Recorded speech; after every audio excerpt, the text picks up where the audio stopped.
పశ్చిమ గోదావరి జిల్లా భీమవరం ఎమ్మెల్యే పులపర్తి రామాంజనేయులు నలుగురు వ్యక్తులకు సీఎం రిలీఫ్ ఫండ్ చెక్కులు అందించారు. ఆరోగ్యశ్రీ లేకపోయినా వైద్యం చేయించుకున్న బాధితులకు కూటమి సర్కార్ ఆర్థిక సాయం అందిస్తోందని ఎమ్మెల్యే రామాంజనేయులు తెలిపారు. లేకుండా వైద్యం చేయించుకున్న బాధితులకి సీఎం రిలీఫ్ ఫండ్ నుంచి వారికి లక్షలాది రూపాయలు ఇప్పించడం జరుగుతుంది.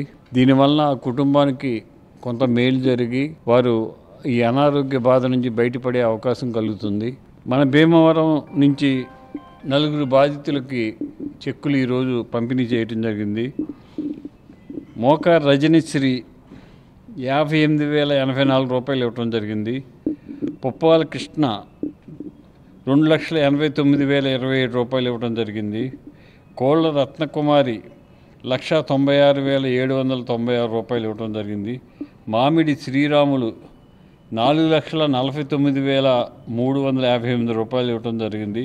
ఈ నలుగురికి కలిపి 9,93,265 రూపాయలు చెక్కుల రూపేణ వీరికి ఇవ్వటం వల్ల వీరి కుటుంబం ఈ వైద్యంలోంచి నష్టపోయిన కొంతవరకు కూడా కవర్ చేసుకుంటే అవకాశం కలిగింది.